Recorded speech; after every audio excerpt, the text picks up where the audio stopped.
right. Well, thank you all so much for joining us for adopting, bonding, and caring for a cat with cat whisperer Rachel Geller. So are you ready to welcome a furry friend into your life? Join Dr. Rachel Geller, an advisory board member of Cat Companions and an international cat behaviorist, for this special presentation. Whether you're a first-time cat owner or looking to expand your feline family, this event is perfect for you. That's the best I can do for perfect.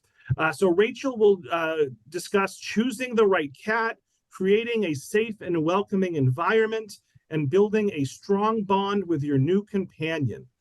Rachel is a certified cat behavior and retention specialist through the Humane Society, and she's a certified Humane Education Specialist through the Academy of Prosocial Learning. She is also the author of Saving the World, One Cat at a Time. And then I also, before we get to Rachel, though, I wanted to also introduce Julie. Julie is the founder of Cat Companions, which is a 501c3 nonprofit organization with a mission to comfort people with disabilities through emotional support cats while providing cats with a loving home. And a big shout out to Julie for helping organize tonight's program and sponsoring it. So all 120 of us who are watching live and the many more that will watch the recording, let's give a big virtual round of applause to Rachel and Julie for being with us tonight. And Julie, you can take it away. Thanks so much.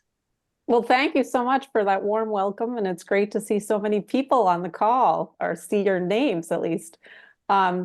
So I, as Robert mentioned, is that I started Cat Companions. Our website is catcompanions.org, and you can send an email to us. The organization is new. We just started a year ago, and what we do is help people, seniors and people with disabilities, with finding an emotional support cat and caring for them. So basically, we help people adopt a cat, and then we provide cat education if you'd like it. And then if you have a problem, Rachel will help you with the problems that you have. So you don't have to show that slide anymore. If you want to take it down. Yeah. So I thought could just tell you a little bit about adopting a cat in Massachusetts. So I know it's different in other states, but in Massachusetts, there's kind of a couple of ways you can go about adopting a cat. So if you're the kind of person where you want to carefully go about it, you want to look at cats' personalities, very closely, that have been maybe fostered and the personality is known. You want, a certain age of a cat and so forth, then you might want to use Pet Finder to find a cat. So I recommend going on, clicking, at least, as Rachel has said, that they would be 2 years old or older, because you're looking for cats to have their personality set. And so you would search for cats of that age. You would search in the area that you want. Make sure they haven't been on Pet Finder too long, and that they are not from an out-of-town organization, because we recommend that you go through Massachusetts approved cat shelters, because those shelters have been vetted. They know that they have to provide you with the correct information about the cat and have the cat checked by a vet. So once you go through Pet Finder, do this search, then you have to read all the descriptions of the cats and see if, what cat, if the cat's affectionate or not. You don't want a cat that they say is timid and won't come up to you in this case, because in our case, we're trying to place emotional support cats, which are merely friendly cats. So you're looking for a cat that's going to be affectionate and come up to you and be your friend. So so you can look on Pet Finder and look for cats. It is a process, because healthy, affectionate cats can go really quickly. And this is all looking across shelters that usually have an adoption process where they want you to fill out an application going to take some time because they're volunteers, so they don't get back to you right away. And the cat may be gone. So then you might have to look for more cats. If you do have a disability or you're a senior, we can help you go through this process and help you find cats that way. The second way, if you want a cat quickly and you're not too particular about exactly what you want, you can go to the Animal Rescue League or MSPCA Angel, and they have various locations. Both of them have a location in Boston. And they have an open adoption process. So they're not going to ask you all these questions and screen you. They assume that you're a good person who's going to take a good care of the cat. So you can look on their websites. They do keep their websites up to date constantly. And we recommend that you look at them like the day that they're going to open for the week in the morning, and then see what's there and go in, you know, if you see something. Some people just go in and maybe the staff knows something about the cat, or a lot of times they don't know anything about the cats because the cats come through so quickly. Sometimes they do. The staff have interacted with them, or you interact with them and you see that they're the kind of cat that you want. So if you're the kind of person that, you know, you're okay with, you know, hit or miss, and, you know, you might go there one day and it's not really going to work out that day, but you can go a different day, you know, then that could be a good option for you to do the open adoption process through those two shelters. So that's basically how you go about it. And again, I can help you, you know, if you have a disability or a senior, you can just go on our website, catcompanions.org, and apply, and then we can set up a time to talk. So that's what I have to say about it. And I'm going to turn it over to Rachel if you have anything to add, or if you want to go on to the next topic. So yeah, so thanks, Julie. And so your audience knows I do sit on your board, your advisory board, and I do help. So if you are somebody out there who needs an emotional support cat, or would like a cat who can help, you know, with anxiety, chronic anxiety, that type of stuff, I can actually, you know, be right there with you and help with all of the stuff that goes along with adopting a cat. But there is a process, as Julie said, and she really has it down. So definitely connect with her if you need help with that. So having said that, I'm now going to talk about, okay, you have adopted the cat, you signed the dotted line, now what? So the first thing I want to think about is, you know, before we get that cat home, we want to think about gathering all of your supplies.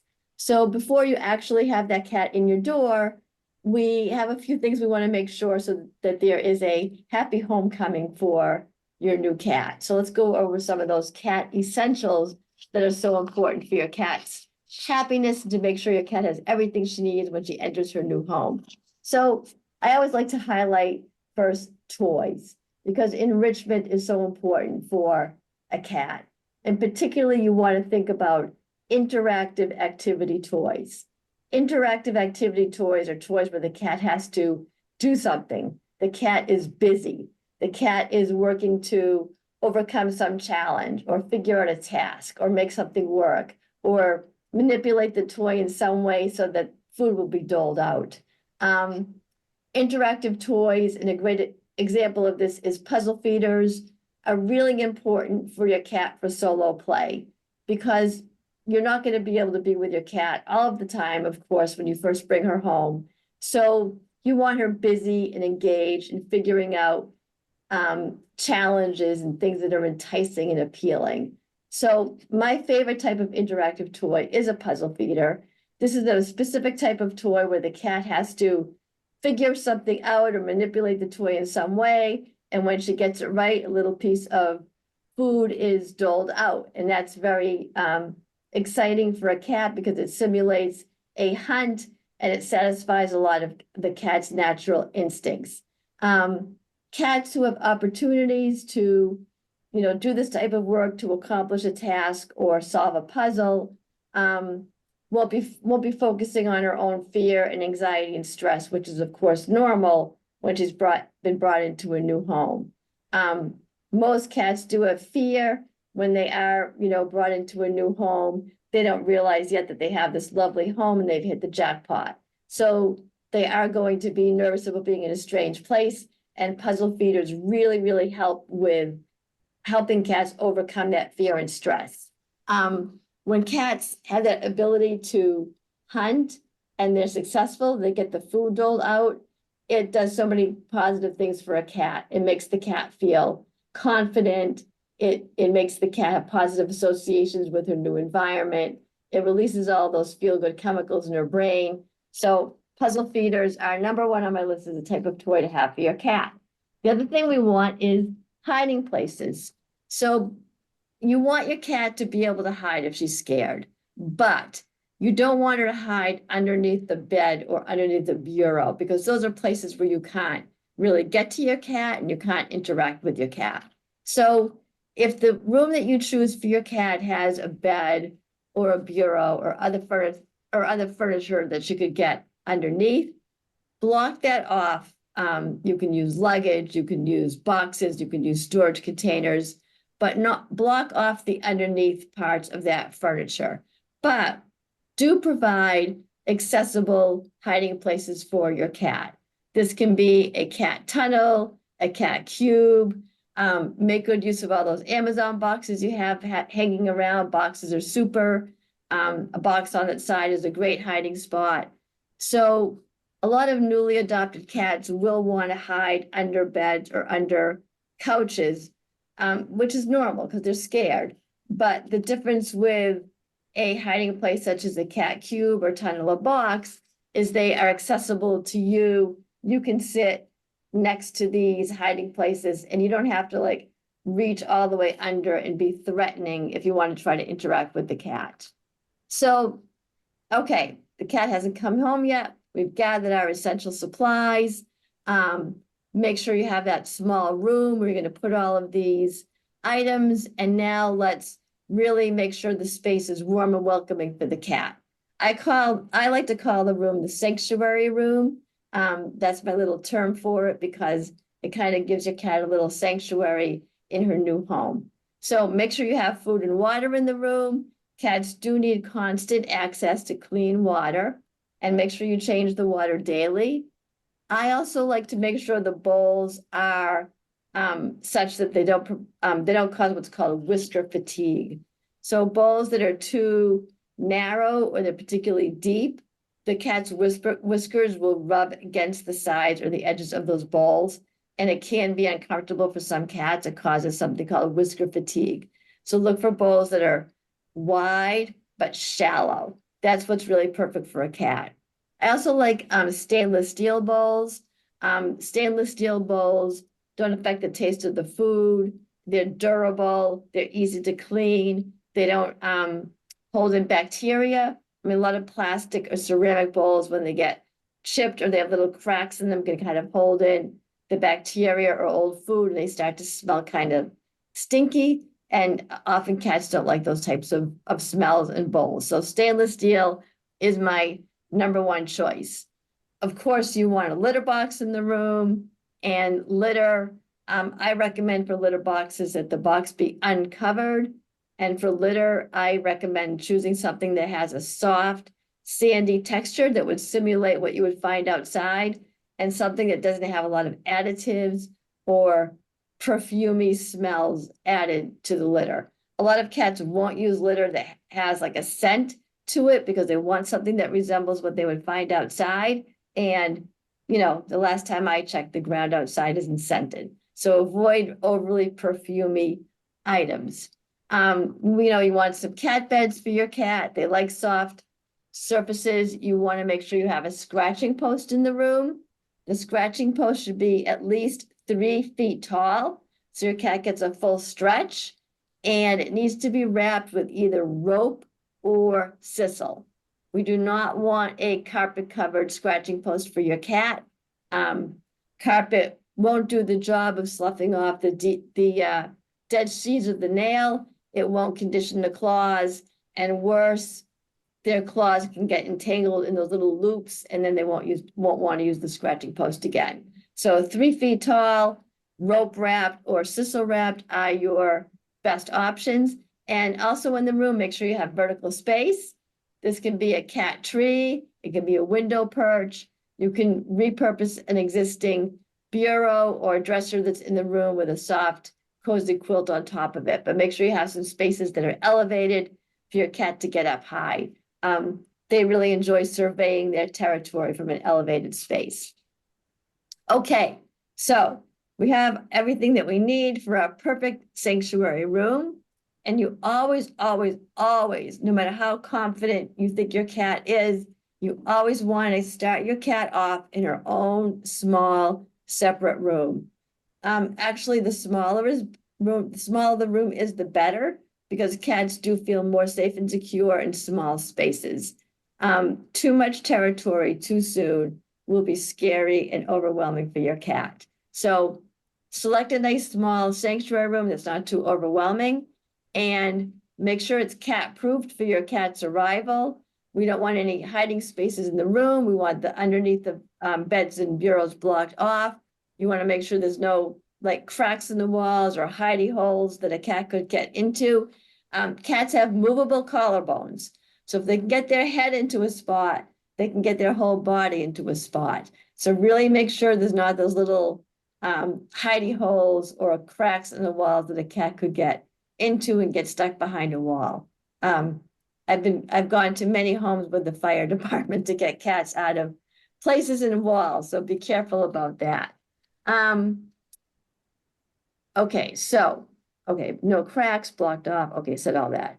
You want the food on one side of the room, food and water on one side of the room, litter box on the other side of the room, because they don't like to go too close. They don't want to pee and poop too close to their food. I know these are highly technical terms here. So food and water on one side, litter box, scratching post on the other side. And then make sure your toys are kind of sprinkled about the room, so she has opportunities for solo play when you're not in the room with her. Okay, so now we are ready to welcome your new cat into your home. So we've chosen the sanctuary room. We've set it up with everything your new cat could possibly need. So now it's time to bring your new cat home. So on that special day, you're going to bring home your new cat. You're going to go directly with your cat in the carrier to the room that you have set up as your sanctuary room. The cat's in the carrier. You bring the cat into the room. We're going to set the carrier down on the floor, close the door gently behind you, and now open the carrier door. But don't force your cat out. Don't reach in and try to drag her out. Let the cat come out at her own pace. You can take the door off the carrier, and you could even tie the door back with a pipe cleaner or baggy tie. This way your new cat can use her carrier as a place for safety and security, because right now it's the only item in the room that has her comforting smells and deposits on it. So remember that for the first few days, the carrier is the only thing in that room that has her familiar smells, has her deposits. So leave it there for her as just a benign object in the room for her to go in and out as she wants to. Now, it's a sanctuary room, but it's not a prison cell. So you can go in there as often as you want to visit, and visitation is encouraged. Go in there as much as you can. And when you do go in, think of being non-threatening. So what does that mean? It's really helpful to sit on the floor instead of towering over her. And it's helpful to have, not to always be focused on her. So at the beginning, just go in and do your own thing. Cats find it non-threatening to have something in your hands and then be looking at that item in your hands. So, bring in your iPhone and look at that, check your Facebook, check your social media, write some emails, have a book, do your knitting, call some friends. You get the idea. So have something in your hands and be looking at that item in your hands. To a cat, that is a very non-threatening posture. So that's how you want to start off. Go in there as often as you can. Be non-threatening. Use your voice in a soothing tone. You can talk to your cat. She's not going to understand what you're saying, but she will understand the tone of your voice. So kind of that soothing, sing-songy tone that we might use with babies and infants, we can use that same exact tone with our new cats. You can also use a synthetic pheromone product in the sanctuary room. And you can spray that on the door frames or pieces of furniture.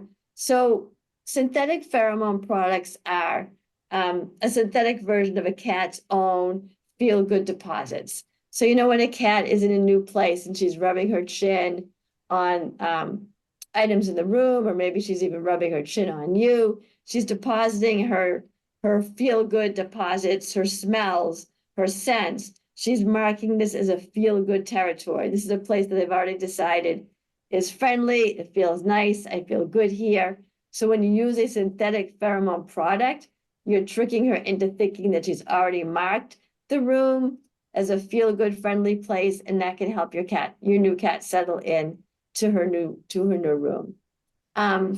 So anytime she's in her safe spot, you know, she's in her cat cube, she's in her cat tunnel, she's on her cat tree, wherever she may be hiding at the beginning, she's in her carrier. A good thing to do is just sit next to her on the floor, take on that non-threatening posture that I talked about, you know, do work, talk on the phone, update your email, update your social media. Just be near her as often as possible without making any overtures towards her that she may feel as threatening. Do your best to always be non-threatening.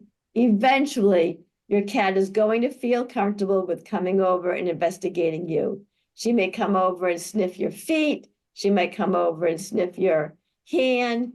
And when she does this, just act like it's, you know, no big deal. It's nothing earth-shattering. If she comes over and sniffs your feet, I know a lot of people get very excited and they want to be like, oh, she came over to me. But we don't want to reassure that this is like a big deal. So keep it calm, be cool, be collected, and just sort of acknowledge it with your voice, but don't go crazy that this is like a huge big deal. The more time you can sit on the floor and not be towering over your cat, the better. So if you are able to, sitting on the floor is really the way to go. If you can't sit on the floor, if it's difficult, if you have mobility issues, maybe a low chair or a pillow, but being as low as possible is helpful. So hang out with your cat as much as possible, follow her lead, let the cat set the pace of the interactions. In these matters, it's always best to go at the cat's pace and realize that just like people, every cat enters into a relationship at her own pace. Everybody, just like us, we are quicker or slower with meeting new people. I'm the type that if I'm at a party and I don't know anybody, I'm perfectly fine to stand in a corner and drink a glass of wine and just observe and maybe not go and meet that many people because I'm shy in like groups of people. Meanwhile, my husband, by the end of the party, he's like the mayor and he knows everybody in the whole room and he knows their whole life story. So cats are the same way. Some cats are more timid and they may venture out slowly. Some cats, are brave and they're going to investigate everything right away. But it doesn't mean they're not friendly. It doesn't mean they're not affectionate. They just need to go at their own pace. So, your cat has to adjust and cope with a lot of change, and that's okay. So just lavish love and attention on your cat with your voice. Be there, try to maybe initiate some play sessions. Keep earning her trust with routine, with feeding her, with being there, with visiting. So you want to keep your cat in that sanctuary room until she seems comfortable and unafraid. And depending on your cat, this could be a few days, it could be a few weeks, but let the cat set the pace. If you go in there and your cat is still hiding, then she's not ready yet to come out and see the rest of the home.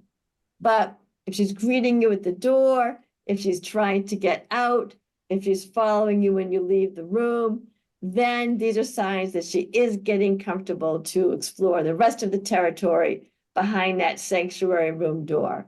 So if she does seem ready, we can now begin to let your new cat see her new home because she's feeling confident now in her small territory. So when you do think that she's ready to explore the rest of your new home, we want to do this in incremental stages. Again, too much territory too soon will be overwhelming for your cat. So don't force this new cat to try to establish her territory in your entire house all at once. This will be scary, it'll be overwhelming, and it'll make her revert back to wanting to hide in the sanctuary room. So before you open the door to the sanctuary room, close the doors to some of your other rooms in your house, like close some bedroom doors or close some bathroom doors. And if you have more than one floor, start off with just the floor that the cat is, the floor that the sanctuary room is on. So like if your sanctuary room is on the second floor, we'll just start off with that top floor. And you can use a baby gate to help with keeping the cat on one level of your home first. So we're going to calmly open the sanctuary room door, and we're going to allow the cat to come out at her own speed. Some cats are brave, other cats are shy, some cats are excited to see and smell everything. Other cats, want to take it one step at a time. So let the cat determine how far she wants to go. And as the cat starts to come out into the main part of the home, you can use a fishing pole or a wand type toy to, distract her or to encourage her to kind of come along. And that will help if she's a little bit nervous or reticent about exploring all this new territory. At the beginning, you really want to keep these out of the sanctuary room sessions short. You don't want the first session to be like a half an hour out of the room, or you don't want to just open the door and be like, okay, this is it. Go and see the whole house. Start off with just 10-minute sessions. When that's going okay, we can go up to 20-minute sessions. When that's going okay, we can go up to 30-minute sessions and so forth. So keep it structured, keep it incremental, start off short and slowly build up the time. If she seems scared at 10 minutes, don't go to 20 minutes, stay at 10 minutes for a few days. So again, let the cat set the pace, let her determine how fast, this process goes. If you go at the cat's pace and respect, her needs, it'll go along just fine. So during these roaming sessions, now is the time to figure out where you want your litter box locations to be as well. So you can set up your litter boxes in a couple of areas that you have chosen that you want to be the permanent locations when she's out of the room. This way, during the roaming sessions, your cat can get to know the other areas where the litter boxes will be, and she can figure out, where she feels comfortable going. But at the same time, you're still keeping the litter box that's in the sanctuary room there. So she has her comfort and safety and security. So leave the box in the sanctuary room, set up a few other boxes in some locations that you think might be good. And then, you can see which boxes that she goes to the most and which ones she uses the most. And those will be the ones that could be the permanent locations. I always recommend keeping that sanctuary room set up for a while, even after it seems that the new cat has settled into the new home. You want to continue to provide her with a sense of safety, a sense of security, and we want her to know that she has her safe space if she needs it.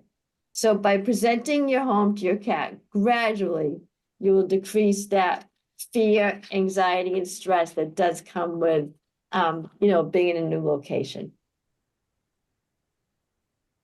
So when we go to set up things like the litter box, we really want to think about what's important to your cat.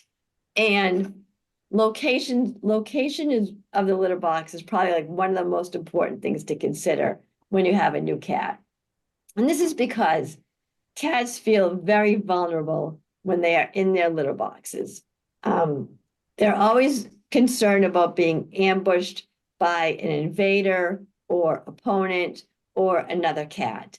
And this is an instinct in a cat, and a cat feels this way. So this is an instinct, even if she's the only cat in the home.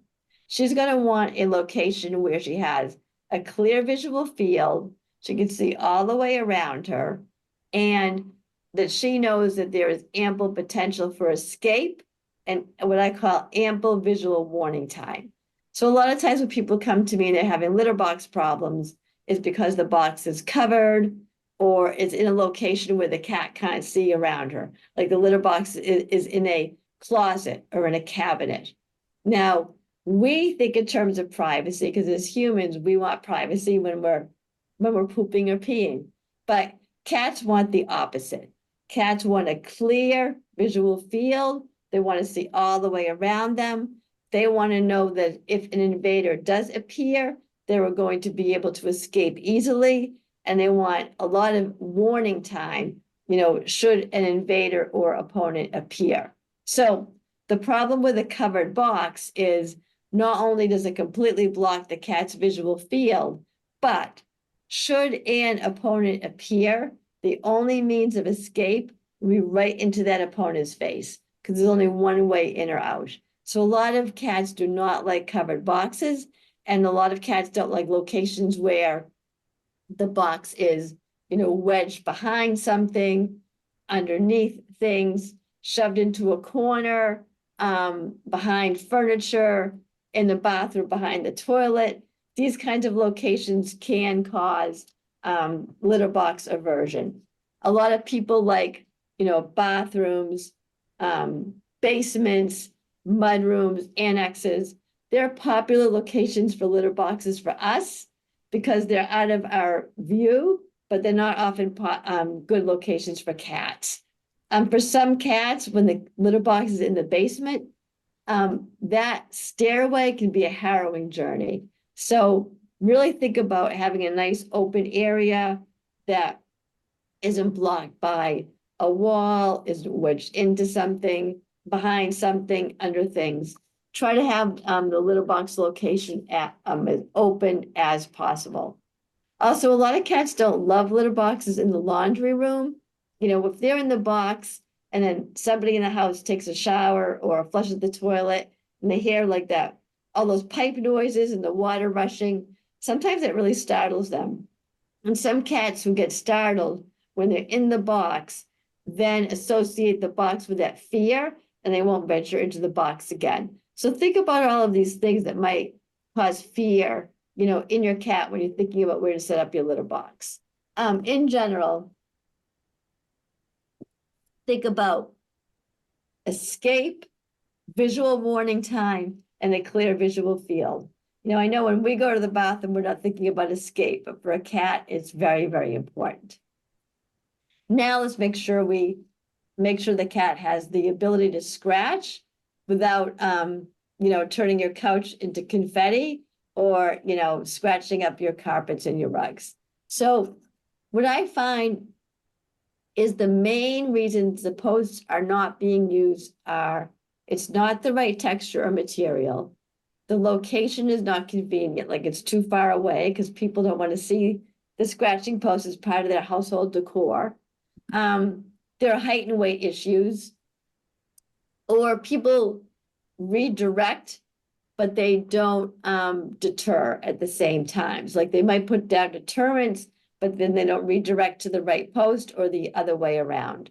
So as I said before at the beginning, the post needs to be rope or sisal wrapped. This is the only texture that will condition the cat's claws and the only texture that will really do the job of sloughing off the old sheaths of the claws. So it's really important. Things like carpet don't do the job. It's too soft, and it doesn't do anything to condition the claws. You also want to make sure that the post is the right height. If it's too short, I see so many stores that sell these scratching posts. They're so short. They're like a foot tall or 2 feet tall. Your cat does not want to like plunge over like this to use the scratching post. They want to reach up and get a full stretch when they use the scratching post. So you want it to be at least 3 feet tall. I also see a lot of these very skinny scratching posts or these posts with these teeny tiny bases. If the post is at all wobbly, if it's not sturdy, if it doesn't withstand that pulling and pushing, again, the cat is not going to use it. Think about what the cat would scratch on if your cat was outside. The cat would scratch on trees. Trees are pretty darn sturdy. So you want to think about that when you're choosing your scratching post. You don't want something that wobbles. I mean, if that post wobbles, or worse, if it falls, I'll guarantee you your cat will never use the scratching post again. So tall enough, sturdy, doesn't wobble, the right texture, rope or sisal, and location.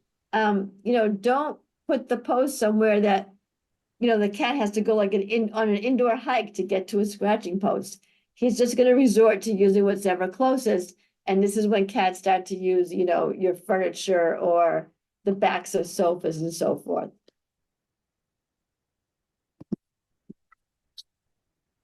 Okay. Oh, I also want to mention this too. In terms of having the post be really high, be really tall, there is an emotional component to scratching. So it's not just about their claws. When they get that full stretch, it releases stress, tension, and anxiety. They release the tension in their back muscles, and they also mark. So cats, mark in many ways with scent depositing. Some cats mark by peeing, which we want to avoid, but cats also mark with the scent glands in their paw pads. So having a nice tall scratching post where they can really reach up and get that full stretch also satisfies that emotional component that is very, very important to a cat. Now, some cats prefer horizontal scratching. So if you do have a cat and she's not using the post, but she's scratching on the floor, this is a cat who might prefer a scratching pad rather than a scratching post. And the last thing I want to talk about before I start taking questions is play. So for a cat to be happy and well-adjusted, she needs opportunities to hunt, stalk, kill, capture, and eat what she caught. So when you play with your cat, which is a solo toy, and you throw the toy on the floor, that's not really play. But if you take a wand toy and just sort of like move it around, do, that's not really so satisfying to your cat either. So you really want to, when you play with your cat, you want to simulate a hunt. You want to use a fishing pole or wand type toy, because this way you can really manipulate the toy to mimic prey and to simulate a hunt. So when you use a fishing pole type toy, you can really pretend that you're prey. Sometimes you're up, sometimes you're down, sometimes you scurry around, sometimes you go and you hide behind furniture, sometimes you run underneath things. So really think about mimicking how real prey would act. One thing prey will not do is go and dangle itself wildly in front of the cat's face. I see a lot of people do that as a way to get the cat's attention, but that usually doesn't work because that won't trigger your cat's prey drive, because it's not realistic. Real prey runs away from the cat, not towards the cat. So think about mimicking prey, move the toy about in an unpredictable manner, and play with your cat for about 10 to 15 minutes. Because when your cat is hunting in real life, that's about the length of a typical hunting session. Now, when you're ready for the session to come to an end, don't just say, oh, it's been about 10 minutes, time for the session to end. No, we want to simulate a successful hunt. So here is the important part. Slowly wind down the action. Okay, the prey is getting tired. The prey has gotten injured. The prey is dying. And let your cat have one last final juicy capture. Let your cat sink her teeth into that toy. Let your cat sink her claws into that toy. And then follow this immediately with food. When cats are hunting, they expect to be able to eat their caught and killed prey. Cats expect to be able to eat their captures. So it's really important to follow the play session with a little bit of food. It can be a treat. It can be a portion of the cat's meal. It doesn't have to be a lot. but you always want to end the play session with food. Play should simulate a hunt, and the whole point of the hunt is to capture and eat the prey. So you always want to end these sessions with food, and when you do this, your cat is going to feel proud. She's a successful hunter. She's the queen of her territory. It releases all of those feel-good chemicals. It boosts confidence. It creates positive associations with her new home. All of this happens with you at the helm because you're manipulating the fishing pole toy. So all of these associations that are positive are with you too. So it's really one of the most powerful ways to create a cat-human bond. And this is why the laser pointer is not a good way to play with your cat. She's pointlessly chasing that little red dot that can never be captured. It's very frustrating. It's not simulating a hunt because she can never get it. She can never capture it. So it leaves the cat very frustrated and very tense, which is the exact opposite of really what you want to do when you're playing with your cat. So I do not recommend using a laser pointer to play at all. I wish pet supply stores do not sell them as cat toys because they leave the cat. It's an unwinnable game for your cat, and it leaves her very frustrated and wondering why all of her great hunting techniques are no longer working. So we don't want to do that to our cats. And with that, I want to thank you guys very much for tuning in, and I'm ready to answer all of your cat behavior questions now. Thanks. So folks, let's give Rachel a big virtual round of applause for a great talk. And as Rachel said, now is the time. So if you have any comments, type them into the chat. If you have any questions, type them into the Q&A, and we'll address as many as we can. All right, so Carol says, I have spent a fortune on interactive cat toys. The only one that has engaged my cat more than once is a teaser pole with a feather and bell at the end. Can you recommend any other interactive cat toys that work? Yes, so puzzle feeders are the way to go because, as I said, the most important thing is to simulate that hunt. You know, when a cat just uses a toy and there's no point to it, she doesn't get to have that capture and food. It's basically, to a cat, it's pointless. So those are okay for like extra sessions, but that shouldn't be the cat's main outlet. So I recommend puzzle feeders. Kong is a company that makes fantastic selection of puzzle feeders. There's the Pet Safe Exerciser is a great puzzle feeder. But if you want to reach out to me, I have a whole list of puzzle feeders that I do recommend.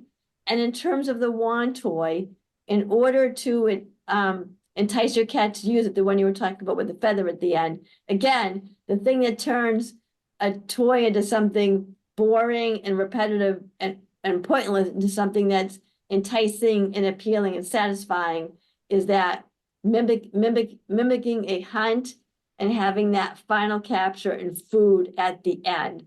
So if you're not consistently ending your play sessions with food, the cat will become bored because to the cat, it is pointless. We have a few folks asking about biting. Carol asks, how can I get my cat to stop biting? I think she's only playing, but she gets ferocious and will attack 2 or 3 times, and the bites hurt.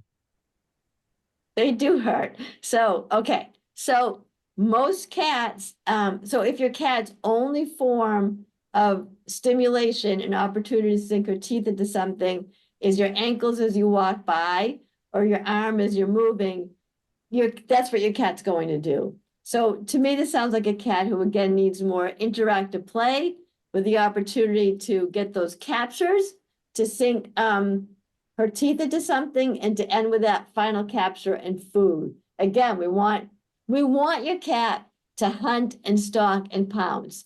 This is natural cat behavior. We just don't want her to hunt and stalk and pounce your skin. So we need to redirect to appropriate means of play. Now, when you're doing the play sessions, and you're using that fishing pole type toy, allow your cat to have many interim captures. So like during the game, let her get the toy and let her sink her teeth into it. Let her sink her claws into it and stop moving the toy. You know, pretend that the prey is playing dead, or the prey is tired. The prey has lost its stamina. So during the play session, you can let your cat have multiple captures. So your cat can sink his teeth into something. And when he sees the toy isn't moving, he'll loosen his grip or loosen his teeth, and you can start the game up. So every time that you have like these little mini interim captures, your cat's brain is releasing all of these feel-good chemicals, which feels great to a cat and is so much better and so much rewarding than going after your skin. So conduct a play session that resembles a hunt. In a real hunt, you know, the prey would get tired, the prey would lose its stamina, the prey would play dead to elude the cat. And every time he gets his opportunity to sink his teeth into something, he's feeling good. And again, wind the game down. The prey dies, final capture, food. So your cat's prey drive is getting triggered by you, and because he's not getting enough active stimulation that mimics a hunt, that's what's happening with the biting. So if we give him plenty of normal opportunities to bite appropriately, he's not going to feel compelled to go after you. We can also use play to distract and redirect. So let's say, let's say that you know the situations that he bites, or he's already in motion. We can distract and redirect. So whip out your fishing pole type toy, distract your cat with, you know, a toy. I recommend for this a toy called the cat dancer toy. They're very, very tiny. It's basically a piece of wire. And the reason I recommend it is they can be curled up to a very small little thing like this big.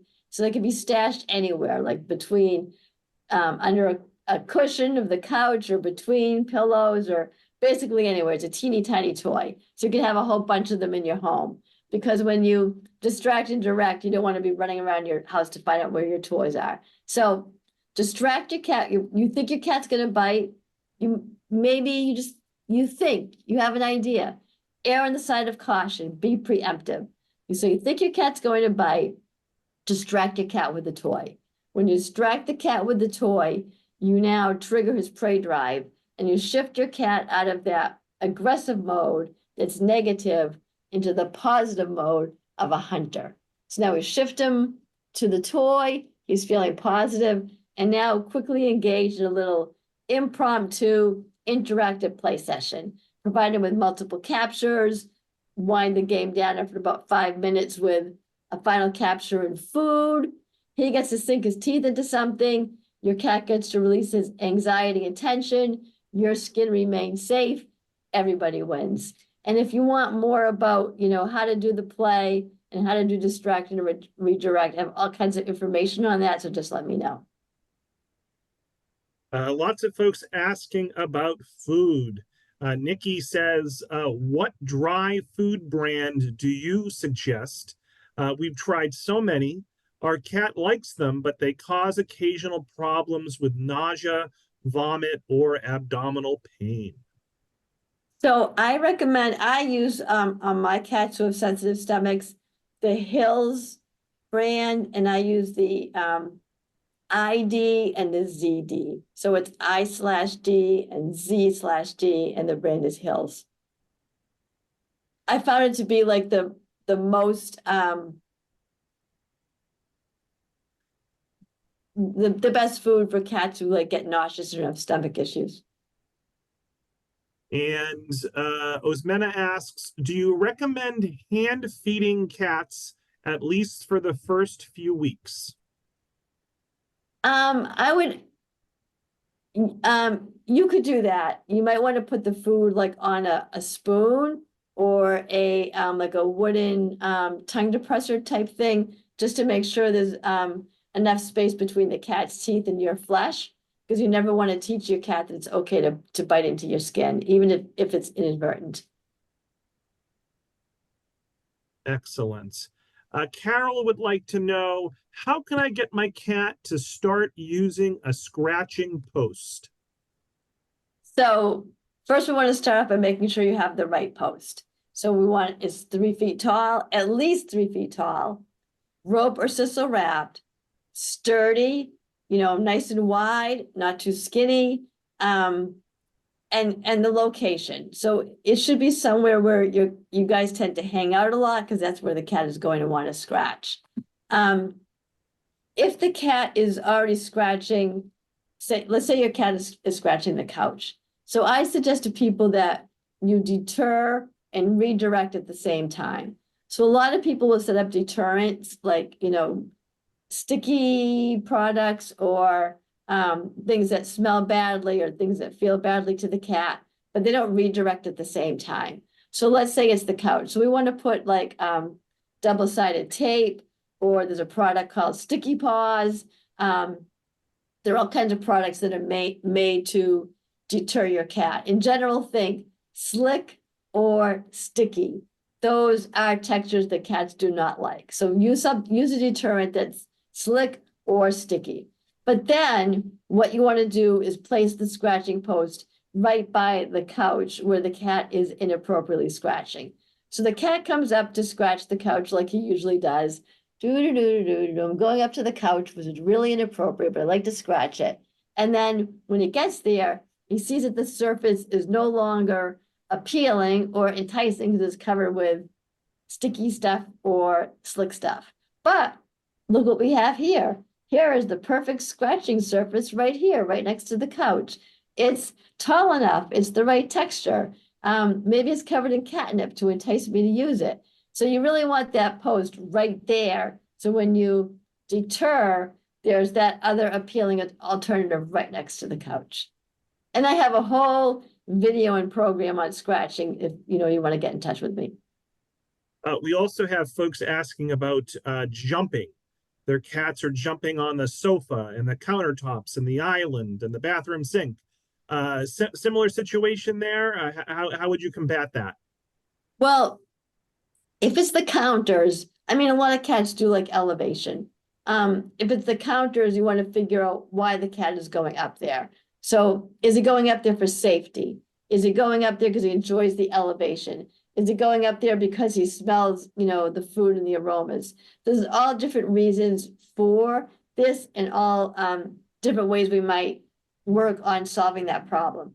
But one thing you can do is, again, deter the cat and make the counter, which was appealing, make it no longer appealing. And again, we can do that with products that are slick or sticky, and then redirect to another elevated place like a cat tree. It's really helpful if your cat tree or elevated spaces are higher than the counter, because that will make it more enticing.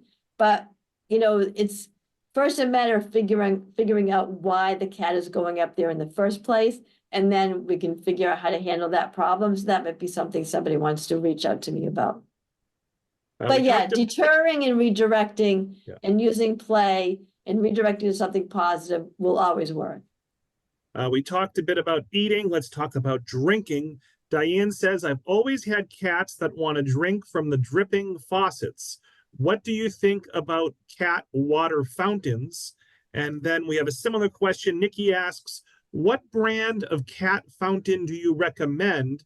There's such a big variety of filters and fountains.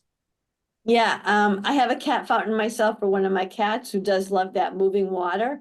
A lot of cats, it's an instinct for a cat to want to drink from moving water because they perceive it as being, more safe and not, stagnant water tends to have more bacteria and like microorganisms in it, and sometimes it gets that film. So a lot of cats do prefer moving water. So I have a cat like that myself, and I have a fountain for her that is motion activated. So it only turns on when she's within a certain radius of the fountain, and it works out great. I can't think offhand of what the brand is. So if that person wants to email me, I can recommend it, but it's very easy to take care of. I tried a lot of them before I settled on this one. So I can let you know. Yeah, I put Rachel and Julie's email addresses in the chat, and I'll be putting their websites in the chat momentarily. So Melanie asks, we have a 3-year-old cat. What are your thoughts about bringing in another cat or kitten into the home? So bringing in another cat when you already have a cat, how does that work?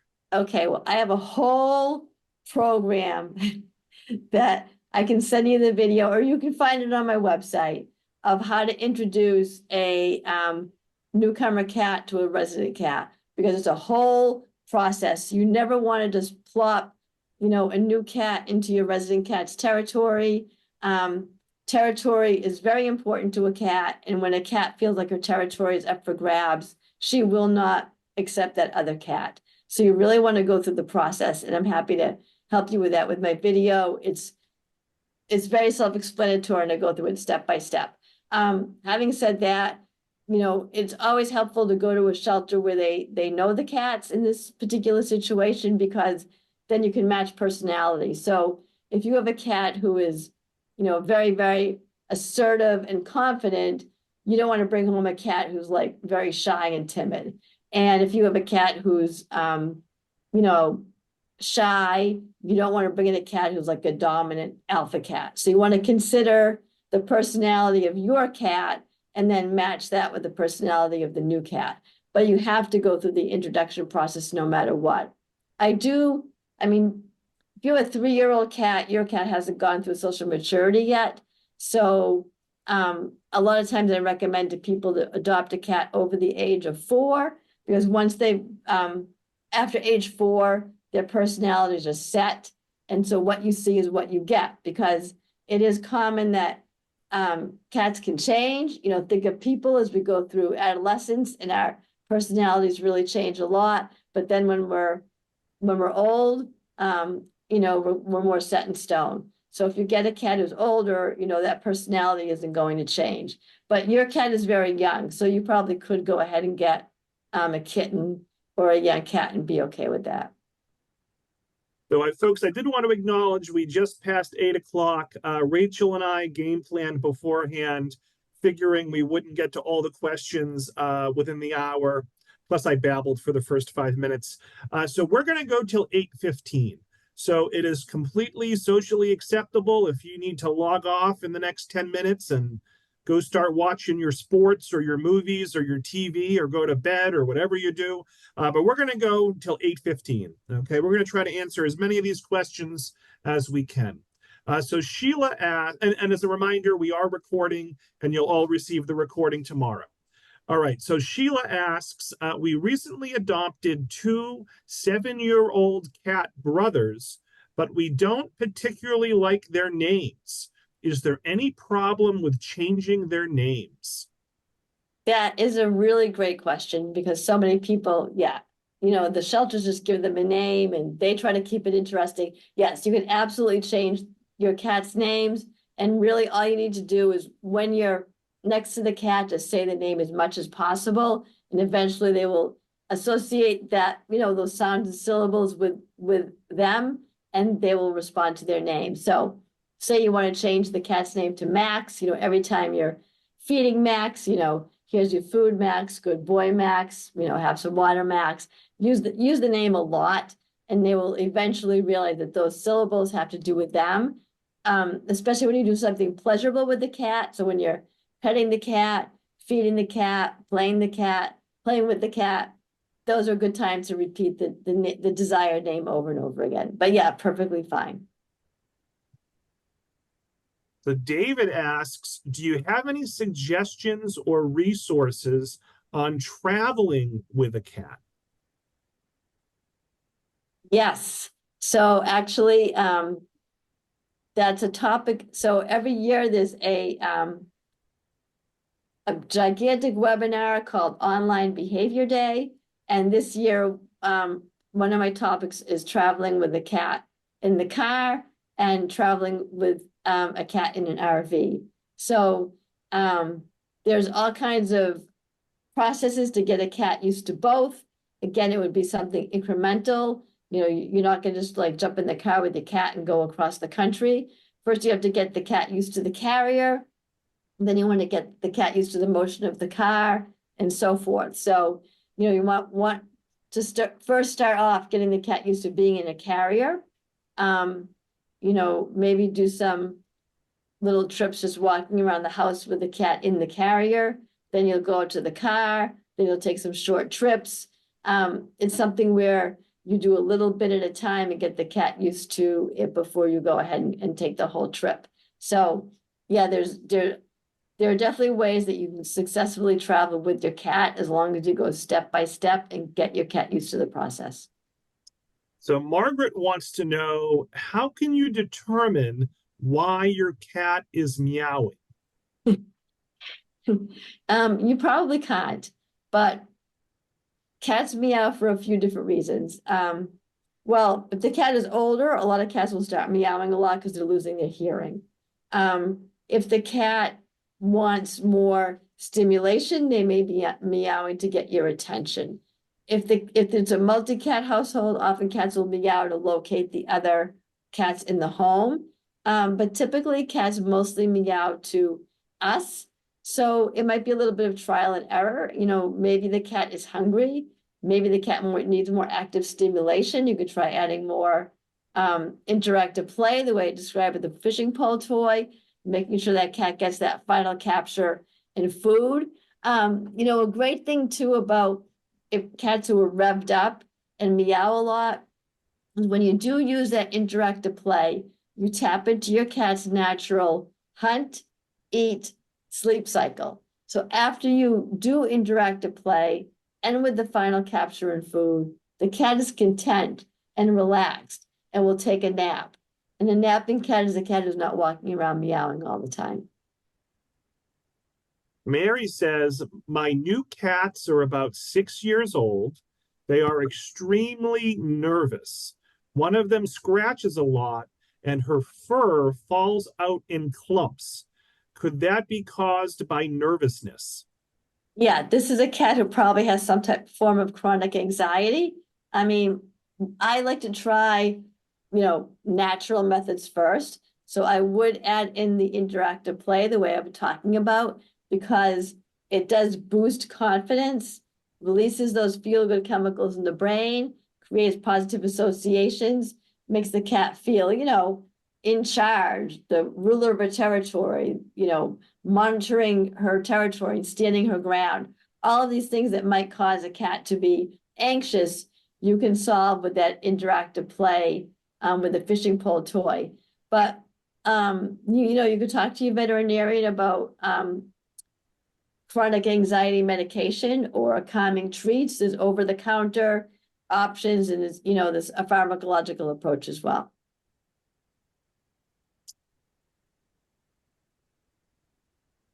So many questions, so difficult to determine which ones to ask. You touched on this a little bit, but let me ask it again. This is a little more broad. So how do you introduce a new cat to your home? How do you choose the cat that's right for you? How do you age match? Personality can be deceptive versus how they act in a shelter versus how they're going to act in your home. So can you just speak sort of in general to how to choose the right cat for your situation? Yeah, so whenever you bring a new cat into your home, you must start that cat off in her own small room, which I call the sanctuary room. So the cat must start off there. You want to make sure the cat is introduced, to you and is feeling okay with you and is bonding with you before you introduce that cat to the resident cat. The resident cat should always have free reign of her home. Always. It's her home. It's her territory. She was there first. So you have to be very careful with keeping the newcomer cat, in her sanctuary room and letting the resident cat adjust before you move forward. And then there is a whole process with scent swapping, with soil swapping, with using the doors open a crack to have like some food association work. where they do something positive, eating. Food is often motivating for a cat in view of each other. Then you start opening the door a little bit wider and you might add in some play. Then we go to a baby gate phase. So there's a whole very structured process for bringing a new cat into the home. In terms of choosing the right cat, like I said, I usually tell people to talk to the shelter staff, because yes, when you go to visit the cat, you may not see the real personality, but the shelter staff who are there and are working with the cat and are with the cat when it's not like the visiting hours and there's not a lot of people there, do know what or usually will know what the cat is like. And they'll know at least if the cat is okay with other cats and things like that.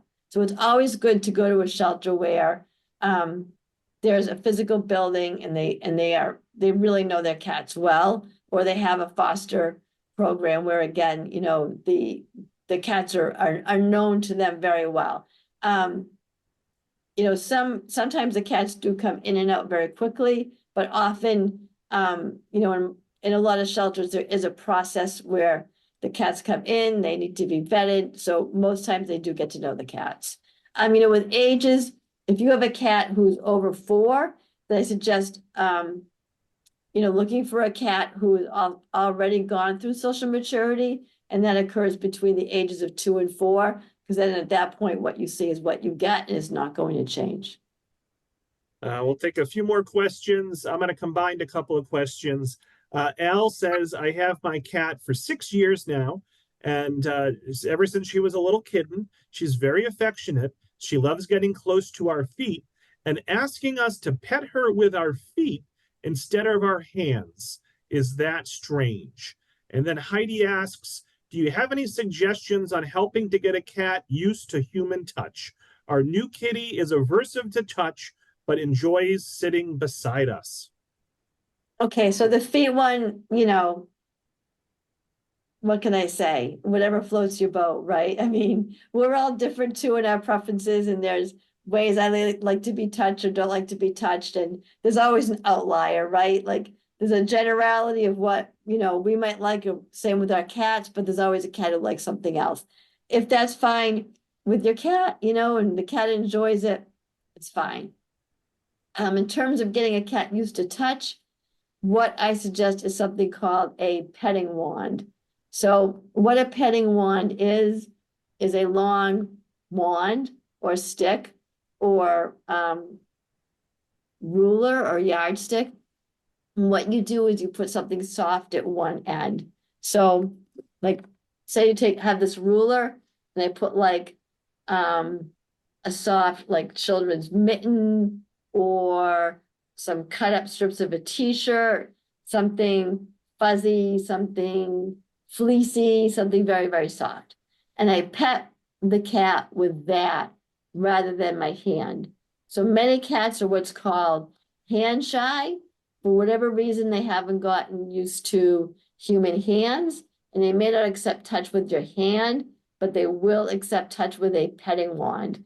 It puts a safe distance between your hand and the cat. Use the wand to pet the cat. Start off like in some places that the cats tend to accept easier, like the top of the head, the back of the neck, and use the petting wand to pet the cat rather than your hand. Some cats just haven't gotten used to human hands, or they may be hand shy because of in a prior situation, maybe they were abused, or, some just find it scary at first. Think of like an octopus-like thing coming to you. You might be afraid at first too. So use a petting wand. If you need more instruction around that, again, just let me know. Couple more questions. HA says, my older daughter wants to take our new cat on her exercise walks. We got a pet stroller. Do you have any tips on this process? Again, you want to start very, very gradually. So you don't want to just take a cat and bring it outside for like a half an hour walk.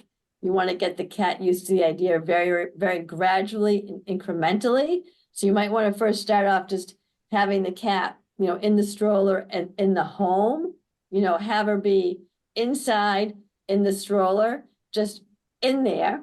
You might want to leave it out in the room a lot so she gets used to it as a benign object and not something that's afraid.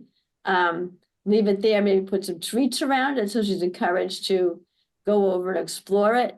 Go on a short trip just in your house with the stroller before you go outside. So just think of breaking things down step by step by step. You never want to go from 0 to 60 with cat. So I would start off just having it be in the room, then maybe putting some treats around it so she goes up and in it, maybe letting her, get into the spot where she'd be, to take some trips around the house, then maybe just a short trip like down your walk and back, build up very slowly. Don't go on to the next step until the cat is handling the current step fine. All right, we're going to give one last question. It's going to go to Carol. She writes, we rescued a bonded pair.